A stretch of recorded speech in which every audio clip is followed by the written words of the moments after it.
Bismillahirrahmanirrahim. Assalamualaikum warahmatullahi wabarakatuh.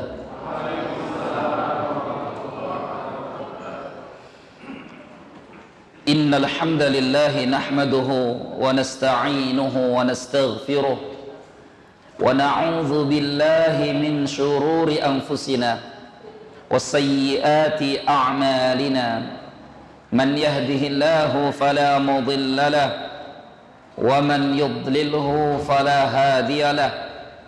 Nashhadu an la ilaha illallah wahdahu la syarika lahu wa nashhadu anna Muhammadan abduhu wa rasuluh la nabiyya wa la rasula ba'dah.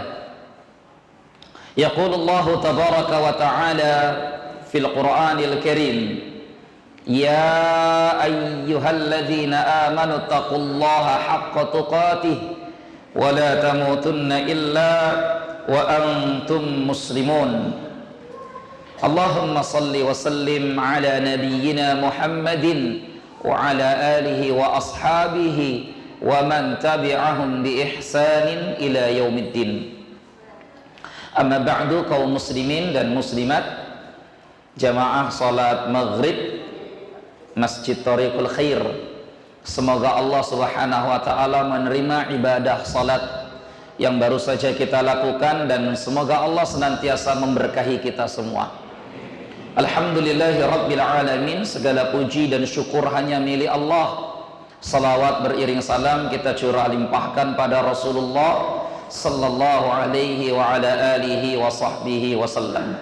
Alhamdulillah, kembali kita dipertemukan oleh Allah Subhanahu wa ta'ala pada kesempatan di malam Jum'ah yang penuh berkah ini.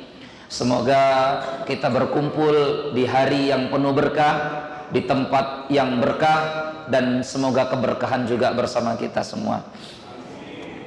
Kita insyaallah akan melanjutkan kajian kita tafsir Al-Quran di surah Al-Bayyinah, ya, lanjutan dari apa yang sudah kita bahas sebelumnya, yaitu sebelum Ramadan. Sekarang kita sudah masuk Zulqa'dah.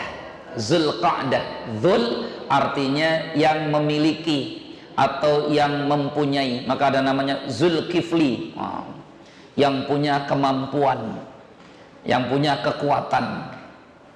Zulfiqar, ya, Zulqa'dah artinya, Qa'dah artinya duduk. Zul yang memiliki, Qa'dah duduk, berarti yang memiliki duduk.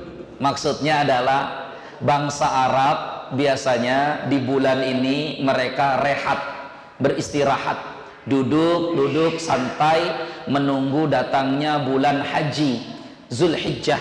Karena Zulhijjah adalah bulan yang paling sibuk untuk mereka bangsa Arab. Karena Zulhijjah pada waktu bulan itu datang berbondong-bondong semua orang menuju Ka'bah, menuju Mekah, menuju Musdalifah, menuju Arafah, menuju Mina. Mereka semua ingin melaksanakan ibadah haji. Jadi satu bulan ini digunakan untuk persiapan.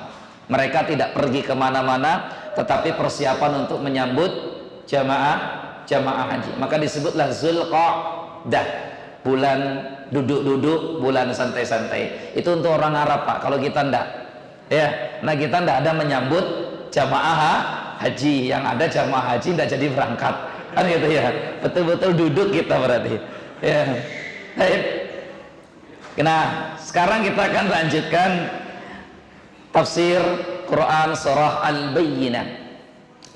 Pada pertemuan yang lalu kita sudah membahas sekelumit permasalahan tentang kenapa surat ini disebut Al-Bayyinah, juga kenapa surat ini disebut dengan Al-Kitab. Karena memang pada ayat di surat ini Allah sebutkan kata ahlil kitab dan al-musyrikin, ya, al-musyrikin. Nah, kita akan lanjutkan pada ayat berikutnya. A'udzubillahi minasyaitonir rajim.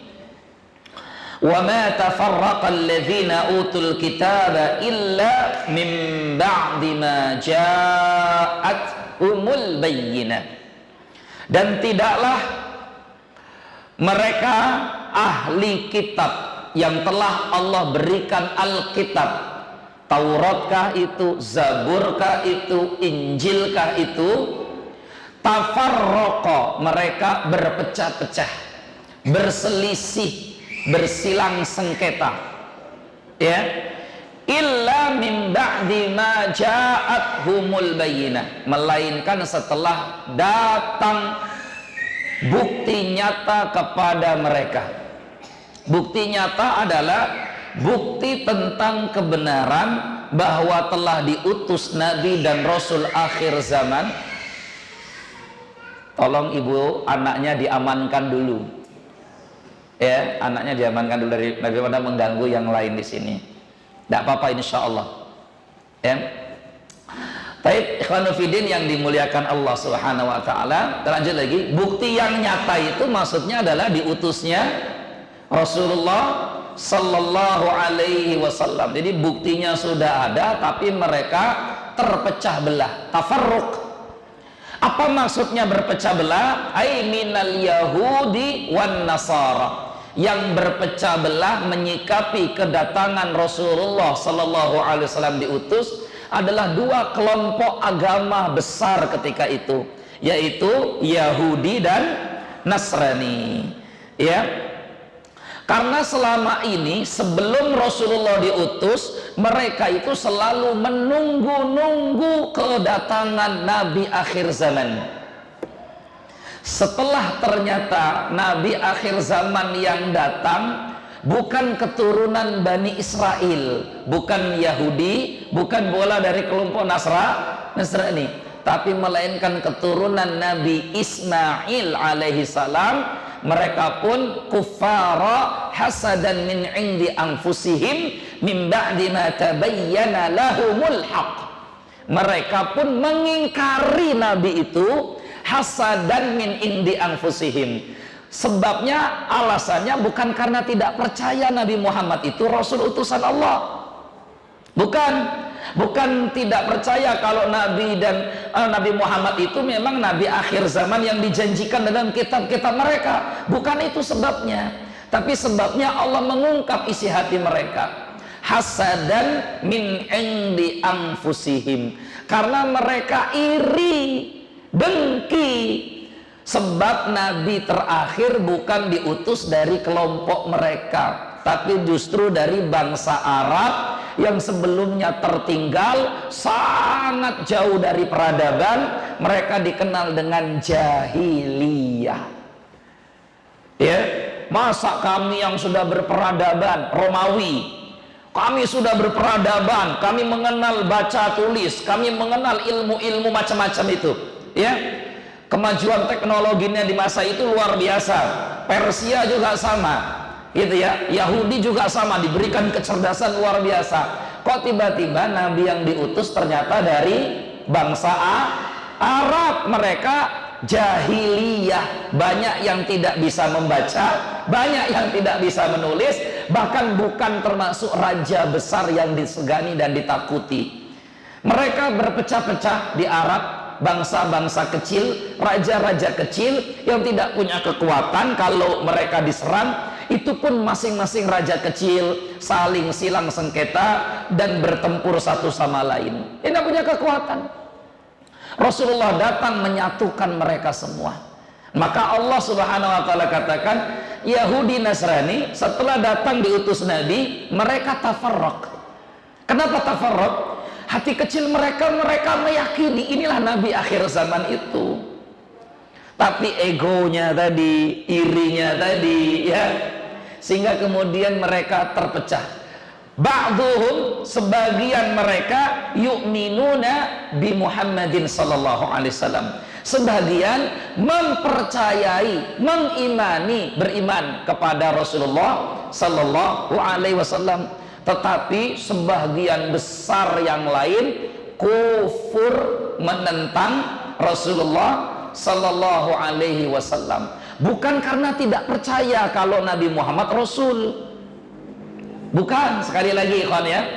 Terus kenapa mereka tidak mau ikut? Nah, Tidak ada manusia yang menolak kebenaran kecuali karena dua sebab. Ini perlu diperhatikan betul-betul ya. Yang pertama karena jahil, bodoh. Maka harus diberitahu. Karena an-nasu a'da'un ma yajhaluh, kata Ali bin Abi Thalib. Orang ini cenderung akan membenci sesuatu yang dia tidak tahu. Ya, maka tak kenal tak sayang. Tak kenal maka tak sayang. Anak orang yang tidak tahu itu cenderung dia tidak suka. Tapi coba kalau sudah kenal, yang sebelumnya benci menjadi benar-benar cinta. Kan begitu, gara-gara kenal. Dulu saya sama pengajian begini ini, waduh paling tidak suka. Coba masuk dulu, belajarnya apa? Betulkah sesat? Betulkah menyimpang? Ternyata yang diajarkan Al-Quran, yang disampaikan hadis-hadis Nabi. Ternyata enak juga ya. Sudah mengaji, dapat kopi, tambah snack. Nggak ada ya Pak ya? Ada. Kalau ada, insya Allah nanti kita pertimbangkan ini. Bangkrut pengurus masjid aja ya. Begini saja sudah ramai, apalagi tambah snack kopi kan begitu ya. Masya Allah. Moga-moga susah payahnya antum datang ke sini, Allah ganjar dengan pahala dan ampunkan dosanya. Karena tidak banyak orang gandrung dengan majelis taklim. Ya, tidak banyak. Tapi ini banyak Ustaz, misalkan begitu. Tidak sebanyak konser Korea. Itu saja. Konser Korea itu sudah bayar penuh. Di sini gratisan dikasih kopi saja belum penuh kan gitu ya. Nah kita balik lagi tadi. Jadi tidak ada orang yang memusuhi kebenaran, tidak ada orang yang membenci kebenaran kecuali karena dua sebab, faktor paling utama. Ini juga disebutkan oleh Imam Ibnu Abil Is dalam kitab beliau, juga disebutkan oleh para ulama yang lain. Satu karena jahil, karena bodoh. Kalau jahil atau tidak tahu itu namanya jahil. Bodoh atau tidak tahu, maka harus diberitahu supaya kenal dia. Begini. Dulu banyak orang yang membenci Rasulullah Sallallahu Alaihi Wasallam, ikhwan.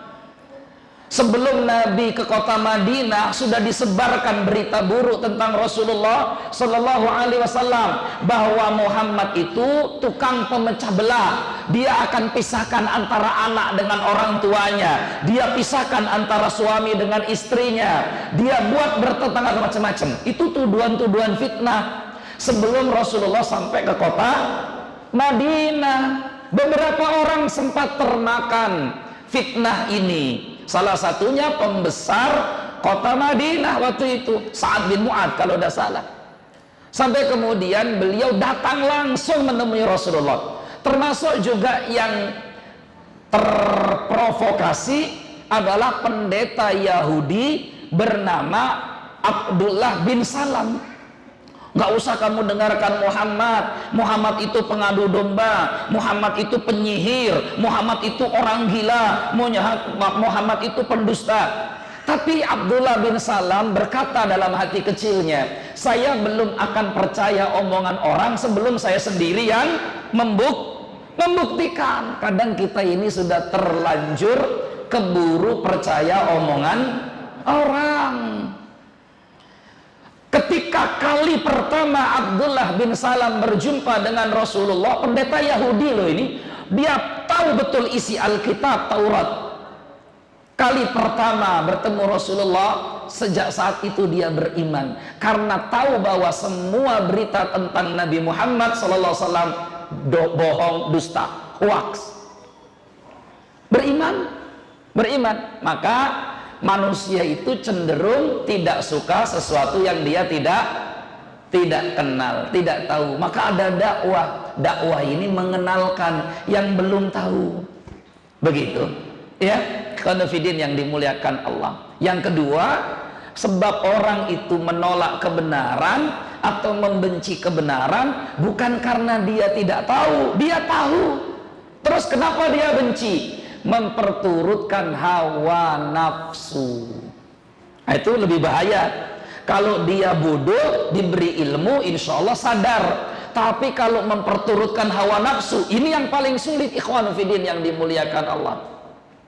Yahudi itu lebih sulit menerima Rasulullah dibandingkan Nasrani. Saya ulangi lagi ya. Yahudi itu lebih berat menerima hidayah, lebih sulit mendapatkan hidayah atau menerima hidayah, menerima Rasulullah dibandingkan kaum Nasrani. Apa sebabnya? Makanya untuk Yahudi Allah sebut mereka maghdubi alaihim, dan Nasrani Allah sebut mereka dhalin. Kan kita baca tiap hari tuh Bapak Ibu, ihdinas siratal mustaqim siratal ladzina an'amta alaihim ghairil maghdubi alaihim. Bukan orang yang kau murkai ya Allah. Rasulullah sendiri tuh yang menafsirkan ayat ini. Al-maghdubi alaihim al-yahudu, yang dimurkai oleh Allah adalah kaum Yahudi.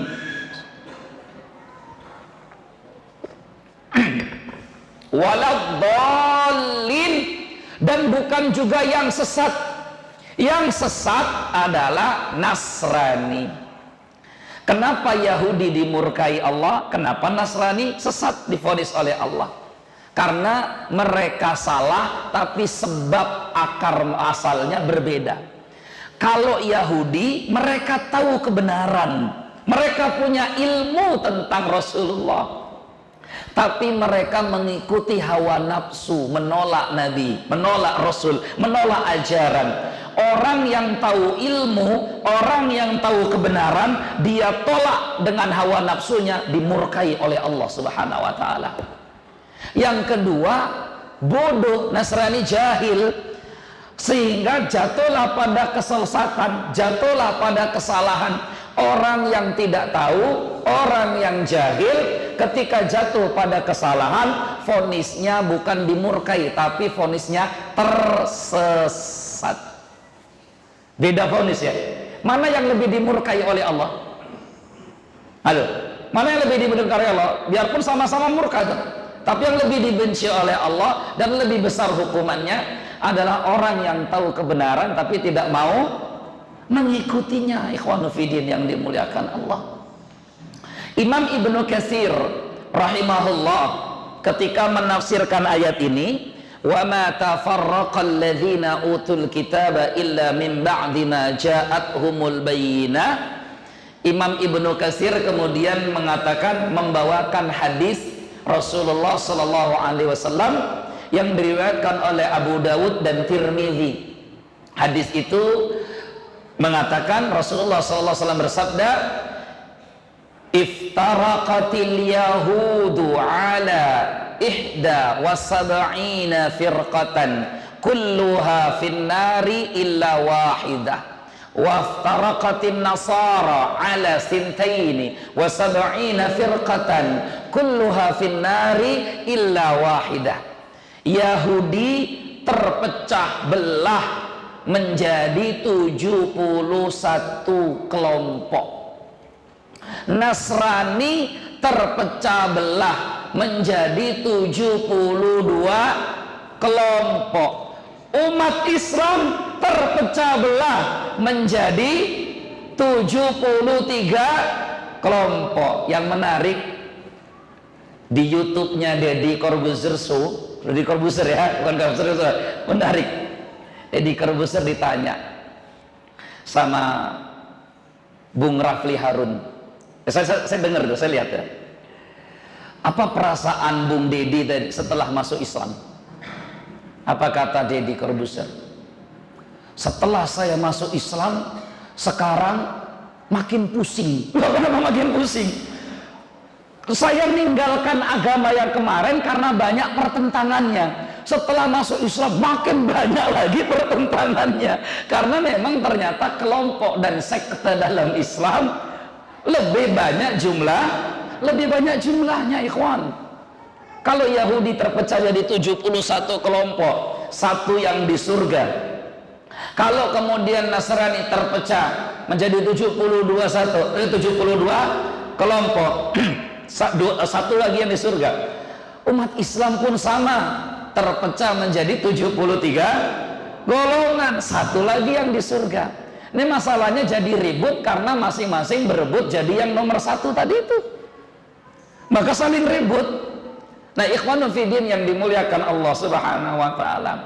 Ini bagian dari kebenaran sabda Rasulullah sallallahu alaihi wasallam. Maka Yahudi berpecah, Nasrani berpecah, kita pun berpecah. Kenapa perpecahan itu timbul? Perpecahan timbul itu sebabnya fanatisme. Fanatisme kelompok, fanatisme golongan, fanatisme mazhab. Itu yang menjadi sebab berpecahnya kaum muslimin. Ya, karena masing-masing membawa faham bahwa dirinya lah yang paling baik, dirinya lah yang paling benar. Bermadhab tidak masalah. Yang jadi masalah adalah fanatismenya terhadap madhab. Membuat organisasi tidak masalah, karena kita diperintahkan untuk bermusyawarah, berjamaah, misalkan begitu. Yang menjadi problem adalah fanatisnya terhadap organisasi. Jadi yang menjadi masalah itu fanatisme. Karena fanatis itu buat mata buta, Pak. Fanatik itu buat mata buta. Bukan buta mata begini, matanya melek semua. Tapi yang disebut mata buta itu adalah kritisnya hilang. Maka orang kalau sudah terlalu fanatik, cintanya berlebihan, salah pun tidak kelihatan kalau itu dari golongannya sendiri, karena bagi mereka semuanya baik dan semuanya indah. Tapi kalau dengki sudah masuk, baik dilakukan orang lain, bagi kita yang dengki semuanya salah. Ya, naudzubillah min dzalik. Ini sebab perpecahan. Hati-hati betul ya ikhwanul fiddin yang dimuliakan Allah Subhanahu wa taala. Setan tuh pintar bermain di sini. Ya, makanya banyak-banyak berlapang dada, ya, kemudian juga berdoa kepada Allah Subhanahu wa taala. Perbedaan itu selalu ada sampai kapanpun nanti. Tapi minta kepada Allah, berdoa agar kita ditunjukkan kepada kebenaran yang menenteramkan hati kita. Baik, kita lanjut lagi. Wa ma umiru illa liya'budullaha mukhlishina lahuddin. Dan sebenarnya mereka tidaklah diperintahkan, Yahudi, Nasrani, tidaklah mereka diperintahkan illa, melainkan hanyalah liya'budullah, agar mereka semua menyembah Allah.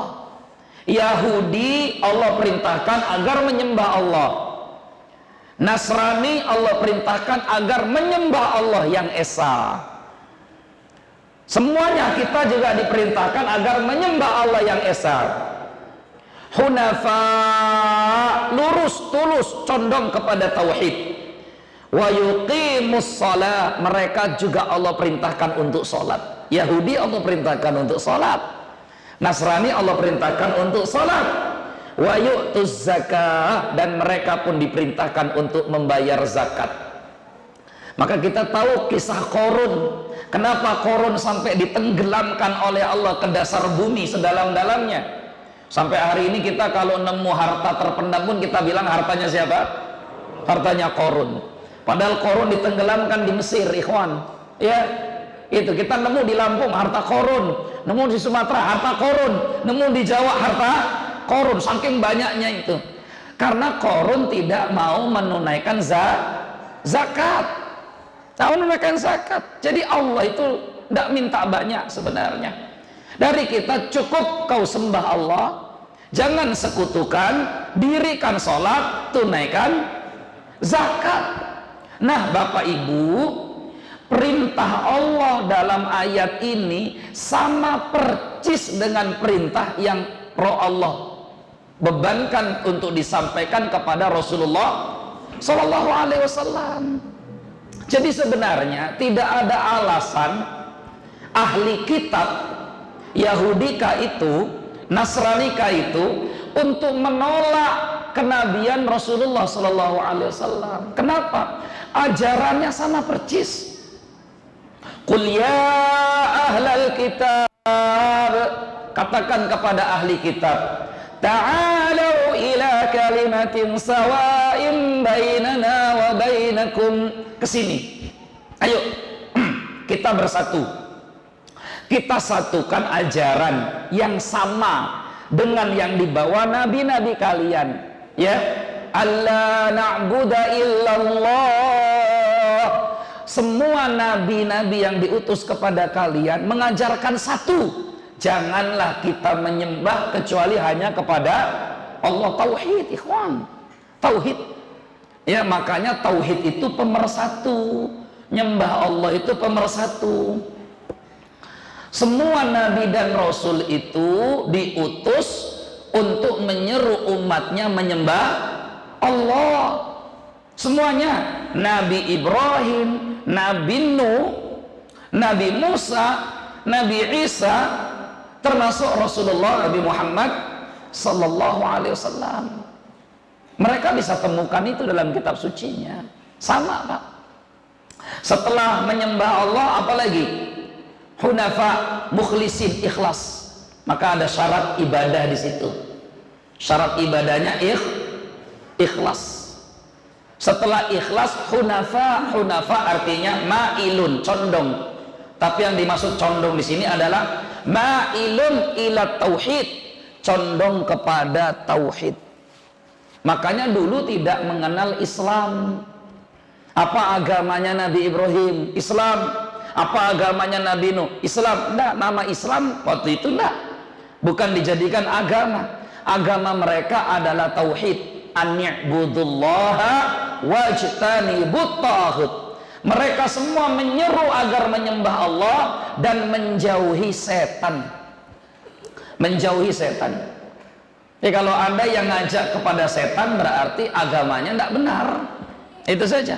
Maka Islam ini sampai kiamat pun mengajak kita untuk menjauh dari setan. Gimana kita mau dekat setan? Kita mau baca Quran saja berlindung dari setan. A'udzubillahi minasyaitonir rajim. Nah, ikhwan fillah yang dimuliakan Allah, ini syaratul ibadah, keikhlasan. Bahwa semua ibadah ketika kita hadapkan kepada Allah harus ikhlas. Kenapa disebutkan sholat dan zakat, Ustaz? Kata Syekh Sa'di rahimahullah dalam tafsir beliau, tafsir Sa'di, dia katakan dua ibadah ini menunjukkan urgensinya dalam Islam. Syariat Islam ini kan banyak, Bapak Ibu. Tapi dari semua syariat Islam yang banyak, Allah sebutkan spesifik sholat dan zakat. Karena dua ibadah ini saling terkait. Yang dikatakan oleh Imam Ibnu Abbas makrunatun, selalu bergandengan, tidak bisa dipisahkan ini ibadah. Maka orang yang sholat harus berzakat, orang yang berzakat harus mengerjakan sholat, tidak bisa dipisah. Karena dua-duanya menjadi rukun keislaman. Rukun keislaman, saudaraku yang dimuliakan Allah Subhanahu wa ta'ala. Maka mereka yang menyembah Allah, mereka yang mendirikan sholat, mereka yang membayar zakat, maka merekalah orang-orang yang telah menegakkan agama. Ya, jadi menegakkan agama itu bukan hanya dengan sekedar mohon maaf, pengajian begini. Ya, jangan dikira bahwa oh ini pengajian Ustadz, alhamdulillah rame pengajian, itu satu lapangan penuh, nggak muat lagi. Masya Allah, bagus Pak. Pengajian sampai jam berapa? Malam Ustadz, 11:30. Terus subuh kesiangan. Nah, nggak tegak agama, nggak tegak agama. Karena agama ini tegak satu dengan tauhid, ibadah hanya kepada Allah, mengikhlaskan diri hanya kepada Allah, tauhid utama. Maka seruannya menyembah Allah, jangan disekutukan dengan sesuatu apapun. Yang kedua, agama ini tegak dengan salat, baru agama ini tegak dengan zakat. Ekonomi berarti penting, ikhwan. Ya, jadi jangan ini kan wah antum terlalu sibuk ngejar dunia, akhi. Pikirkan akhirat gitu ya. Padahal itu alasan dia malas kerja saja sebenarnya. Nah, kalau kita tidak kejar ini dunia, bagaimana kita akan berzakat? Kalau tidak kita cari ini dunia, bagaimana kita akan bersedekah infak? Kalau kita tidak kejar ini dunia, bagaimana kita akan haji umrah? Kalau kita tidak kejar ini dunia, bagaimana kita santuni anak yatim, janda-janda dan lain sebagainya itu, ikhwan. Ya, maka umat muslim mesti kaya. Orang Islam harus kaya. Itu ya. Supaya kita punya kekuatan. Karena kadal faqru ayyakuna kufra. Kefakiran itu dekat sekali dengan kekufuran. Kefakiran itu dekat dengan kekufuran. Ini bukan hadis ya, bukan hadis. Ya, tapi secara makna benar. Secara makna benar, apalagi umat-umat akhir zaman seperti kita. Kalau sahabat Rasulullah, Rasul tidak khawatir mereka miskin, karena kemiskinan para sahabat sudah teruji. Justru ketika sahabat kaya raya, mereka terfitnah. Kalau kita coba, antum pilih miskin apa kaya? Ayo Pak, ini jamaah sini pilih miskin atau kaya? Nah kan kaya, normal, sama, setuju saya juga. Kan gitu. Kenapa? Karena fakir untuk kita kadang dekat dengan kufuran. Karena orang tidak punya itu imannya lemah. Para sahabat luar biasa, maka mereka terpilih menjadi manusia yang menemani Rasulullah Sallallahu Alaihi Wasallam. Justru yang dikhawatirkan Nabi adalah dunia dibukakan untuk mereka. Karena ketika mereka fakir, imannya teruji. Kita ini yang sulit. Ya, kita ini yang sulit, ikhwan fillah yang dimuliakan Allah. Gitu ya.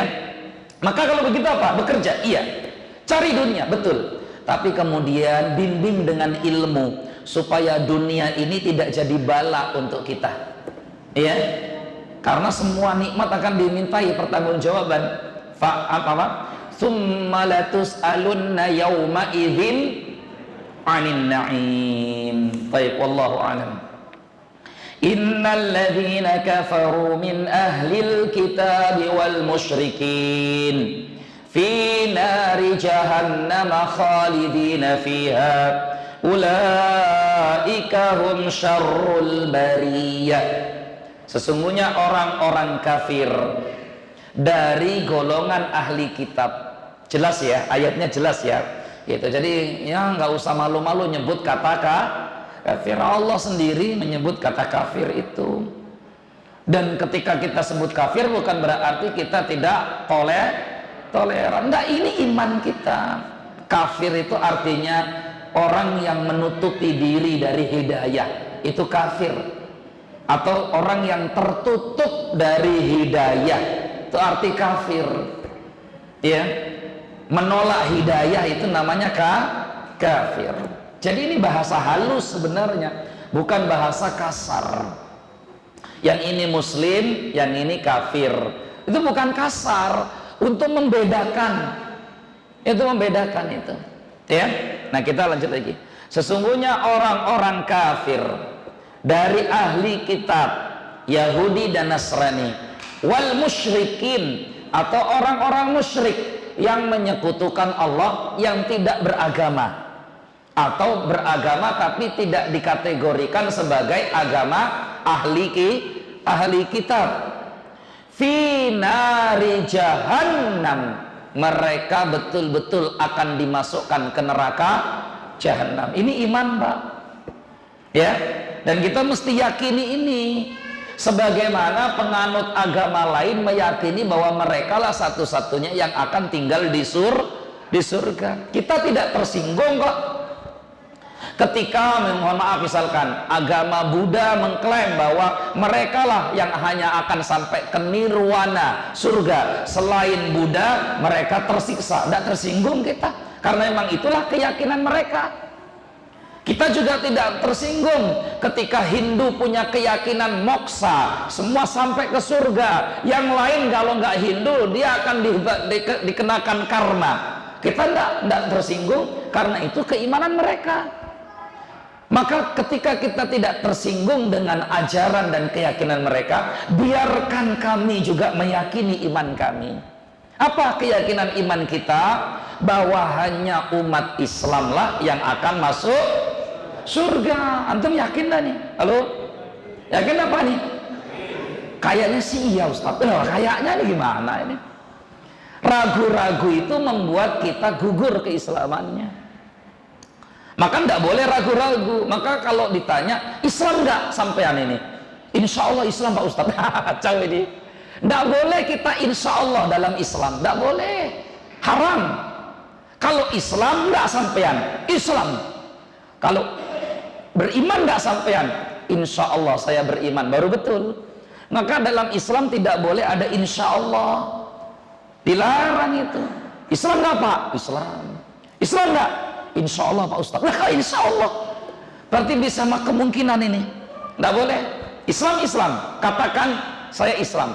Beriman tidak, baru kita katakan insya Allah. Karena khawatirnya ya kita masih belang-belang kan begitu ya. Masih belang-belang. Dan lanjut lagi.